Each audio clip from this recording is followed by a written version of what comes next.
Halo semuanya, saya Vida Mastrika. Dalam video sharing tentang Music Information Retrieval, kali ini saya akan membahas tentang bagaimana kita mengekstraksi feature time domain. Oke, feature itu bisa dibagi menjadi dua, yaitu time domain dan frequency domain. Cara untuk ekstraksinya itu ada perbedaan di bagian akhirnya saja. Pada video kali ini saya hanya membahas tentang bagaimana mengekstraksi feature time domain. Ayo kita langsung ke materi.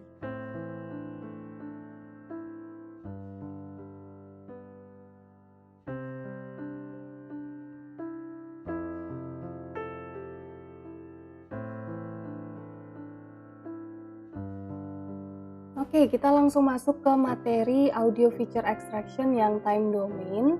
Nah, sebelumnya saya ingin menjelaskan dulu sinyal audio itu bisa kita anggap menjadi sebuah sinyal 3 dimensi ya, di mana dimensi pertama itu ada amplitudo, dimensi kedua itu ada time atau waktu, dan dimensi ketiga itu ada frekuensi. Nah, dari dimensi ini, jadi fitur audio itu bisa dibagi menjadi time domain dan frekuensi domain. Nah, ini kita melihat dari sisi yang berbeda ya. Time domain itu berarti yang tampil nanti itu adalah amplitudo dan waktu. Sedangkan kalau kita lihat nanti frekuensi domain, yang tampil itu adalah amplitudo dan frekuensinya. Nah, seperti itu ya.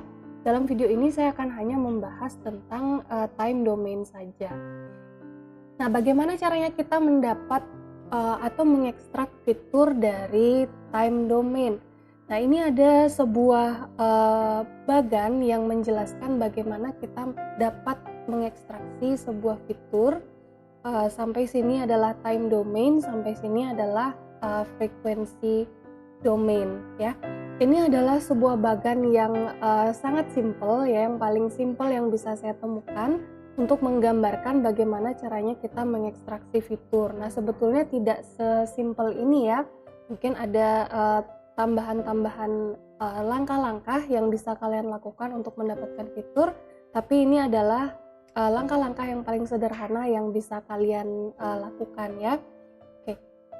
Pertama yang harus kita lakukan itu adalah mengubah sinyal yang kita dapatkan dari sebuah alat musik atau dari suara, yaitu sinyal analog, itu menjadi sinyal digital ya.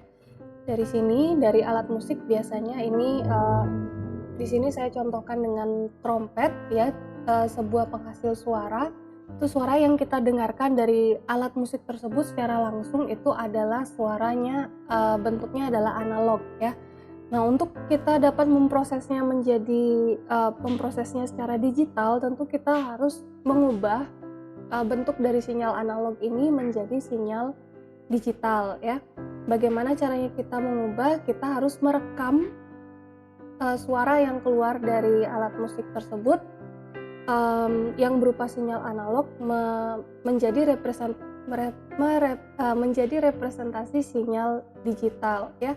Kita merekamnya menggunakan mikrofon biasa itu sudah bisa ya, jadi suara analog langsung menjadi suara digital. Oke. Nah, konversi analog digital saya jelaskan sedikit detail di dalam bagan yang sebelumnya. Itu ada proses yang namanya sampling dan quantization. Nah, proses apakah itu? Sampling itu adalah mengukur amplitudo sinyal biasanya menggunakan mikrofon ya. Jadi dari analog menjadi digital kita bisa menggunakan media mikrofon itu ya.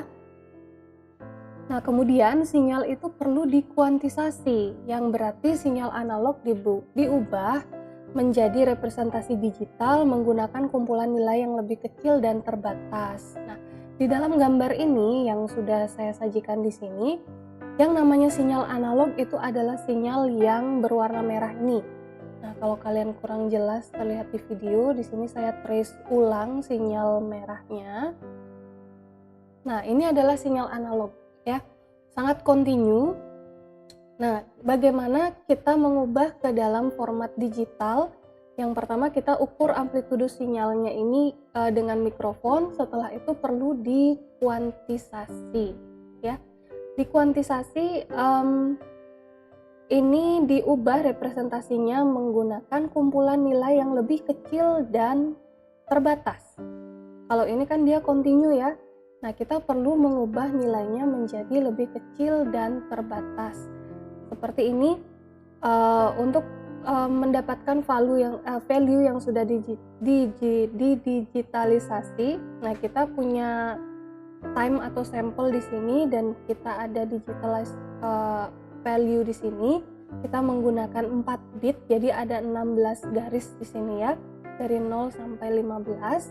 Nah, kita di sini akan trace garisnya itu menggunakan bagian-bagian bit yang ada di sini. Jadi yang mana yang paling mendekati itu akan kita gunakan sebagai batas. Nah, seperti itu. Jadi kita sudah mendapatkan sinyal yang dengan nilai yang lebih kecil dan terbatas. Nah, bagaimana caranya kita mendapatkan nilai yang makin mendekati sinyal yang sebenarnya? Tentunya kita bisa menambah garis yang kita gunakan di sini ya. Kalau di sini 4 bit, kita punya 16 bagian, nanti kita menambahkan bit yang lebih banyak, kita bisa mendapatkan garis yang lebih banyak dan lebih rapat, dan tentunya itu bisa mengakomodasi yang lebih banyak detail ya di sini daripada hanya 16 bit. Nah, seperti itu. Oke, saya sudah menjelaskan sampling dan kuantisasi tadi. Berarti dari analog sinyal kita sudah mendapatkan sinyal yang digital yang sudah terkuantisasi. Selanjutnya kita lanjut ke framing ya. Framing ini mewakili sinyal audio sebagai jumlah frame untuk mendapatkan fitur domain waktu. Jadi kita misalnya punya rekaman suara dalam beberapa satuan waktu. Nah, beberapa satuan waktu itu nanti akan kita bagi menjadi beberapa sampel dan frame. Nah, pembagiannya seperti ini ya, dari frame 1 sampai frame ke N. Biasanya satu frame itu jumlahnya 256 atau bisa jumlah lainnya juga. Jadi frame 1 itu sampel 1 sampai 256, frame 2 itu ada 129 sampai 384. Nah, kenapa tidak langsung lanjut ke 257? Nah, itu akan saya jelaskan di video selanjutnya ya. Video selanjutnya saat saya membahas tentang frekuensi domain ya. Oke, jadi tadi saya membahas ada yang namanya frame, ada yang namanya sampel ya. Sampel, jadi suara itu disimpan dalam compact disc itu dengan frekuensi sampling ya, atau sampling saja. Sampling rate biasanya nilainya adalah 44.100 Hz ya. Jadi ada 44.100 sampel per detik dengan resolusi 16 bit per sampelnya. Kalau tadi kita pakai 4 bit ya, di sini resolusinya adalah 16 bit. Jadi setiap sampel itu punya durasi sekitar 0,0227 milisecond. Bagaimana cara mendapatkannya? Ini 1 dibagi 44.100 Hz ya. Nah, durasi dari tiap sampel ini sangat kecil ya, sangat singkat sekali, tidak sampai ke yang namanya adalah ear time resolution. Jadi berapa lama waktu telinga manusia itu bisa mendengar dan menyadari adanya suara itu adalah 10 milisecond. Nah, ini nggak sampai 10 milisecond ya, 1 milisecond aja nggak sampai gitu ya. Jadi perlu waktu yang lebih panjang untuk bisa suara itu bisa berarti sampai di telinga manusia. Jadi sampai ke minimal ear time resolution itu. Jadi satuan sampel ini terlalu kecil ya. Nah, makanya kita kumpulkan beberapa sampel itu menjadi dalam satu frame. Nah, frame ini terdiri dari sejumlah sampel yang berupa hasil perpangkatan 2. Nah, ini Kenapa perpangkatan 2? Karena nanti ini dapat mempercepat proses saat kita memakai fast Fourier transform di saat kita ingin mendapatkan fitur frekuensi domain ya. Frame size yang biasa dipakai itu adalah 256 sampai 8192 sampel. Jadi angka di sini melambangkan berapa banyaknya sampel yang ada di dalam sebuah frame. Minimal yang biasanya dipakai adalah 256, maksimal yang biasanya dipakai adalah 8192 sampel dalam satu frame ya. Representasi frame ini sudah dapat digunakan sebagai input untuk mencari fitur pada time domain. Nah, duration of a frame.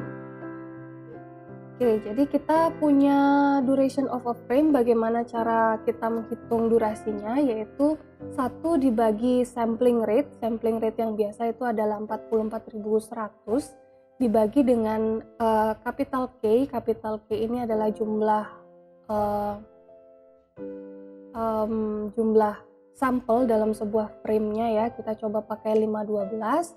Nah, 512 ini adalah hasilnya ini adalah 11,6 milisecond. Jadi 11,6 milisecond ini tepat di atas earth time resolution yang tadi adalah 10 milisecond ya. Jadi itu adalah kegunaan sebuah frame yang mengumpulkan sampel-sampel sinyal sampai sebuah frame itu menjadi sebuah bunyi yang bisa kita dengarkan dan mempunyai arti. Nah, time domain selanjutnya kita sudah membahas ini. Setelah itu kita sudah framing. Ya, contohnya di sini memakai 256 sampel ya dalam satu frame. Terus kita bisa mengkalkulasi time domain feature. Selanjutnya ada perhitungan time domain feature dan selanjutnya ada agregasi di sini untuk mendapatkan sebuah feature value atau vektor dari keseluruhan bagian bunyi yang kita miliki ya. Jadi contohnya di sini framing, sampai di sini kan kita menghitung feature time domainnya per frame ya, per satuan frame. Selanjutnya kita perlu fungsi-fungsi agregasi seperti min, median, sum atau yang lainnya untuk menggabungkan semua frame yang kita dapatkan tersebut supaya bisa mewakili semua durasi waktu yang dari sebuah sinyal yang kita miliki. Jadi harus digabungkan semua frame-frame yang ini, kita agregasi. Selanjutnya baru kita bisa mendapatkan feature value vektor atau matriks dari fitur time domain yang kita inginkan. Oke, bagaimana tentang materi ekstraksi feature time domain kali ini? Semoga bisa kalian terima dengan baik. Pada video selanjutnya saya akan membahas tentang ekstraksi feature frekuensi domain. Ada beberapa langkah tambahan yang perlu ditambahkan dalam tahapan ekstraksi feature untuk mendapatkan feature time domain. Sampai ketemu di video saya yang selanjutnya.